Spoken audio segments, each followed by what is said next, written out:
FM அப்படின்னா என்னன்னு தெரியுமா? Fear of missing out. இந்த வார்த்தை பார்த்தீங்கன்னா, சைக்காலஜிக்கல் ரிலேட்டடா 2004ல கண்டுபிடிக்கப்பட்டது.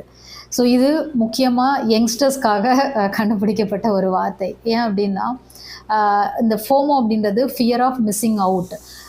சம்திங் அதாவது நம்மளுக்கு தெரியாத ஏதோ ஒரு விஷயத்த நம்மளை சுற்றி இருக்கிறவங்க அனுபவிச்சுக்கிட்டு இருக்காங்க அப்படின்ற ஒரு பதட்டம், ஒரு பயம்.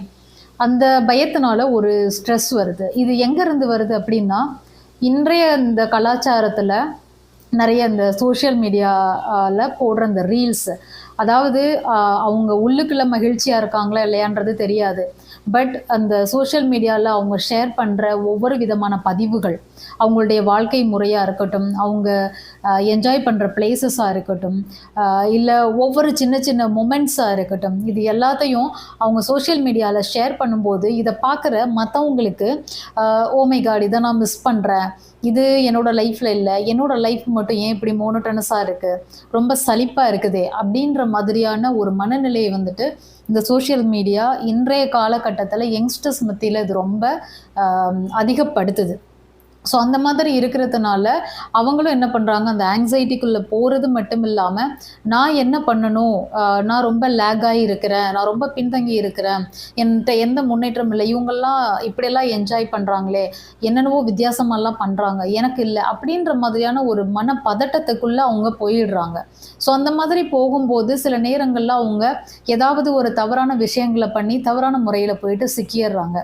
ஸோ இதுக்கு காரணம் என்ன அப்படின்னா, அந்த விஷயங்களை ஹேண்டில் பண்ணக்கூடிய அந்த மெச்சூரிட்டி இல்லாதது ஒரு காரணம்.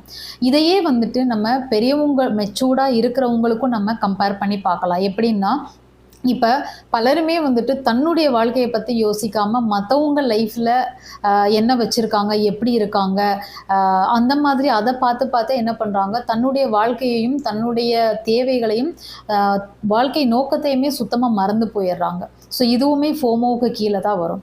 ஸோ இதுக்கு நீங்கள் பண்ண வேண்டிய ஒரு விஷயம் என்ன அப்படின்னா, அதிலிருந்து நீங்கள் கொஞ்சம் நிதானிக்கணும். இல்லை, இது என்னுடைய வாழ்க்கை இல்லை, என்னுடைய வாழ்க்கை இதுதான் அப்படின்ற அக்செப்டன்ஸ் உங்களுக்கு வரணும். அது மாத்திரம் இல்லாமல் நீங்கள் அந்த விஷயத்தை விட்டு வெளியில் வரும்போது, பரவாயில்ல, என்கிட்ட என்ன இருக்குதோ அதை நான் சந்தோஷமாக ஏற்றுக்கிறேன் அப்படின்ற ஒரு மனநிலையை கொண்டு வரணும். இதை பற்றின தெளிவான வீடியோ வேணும்னா நான் உங்களுக்கு லாங் வீடியோ நான் க்ரியேட் பண்ணி போடுறேன். தேங்க்ஸ் ஃபார் வாட்சிங்.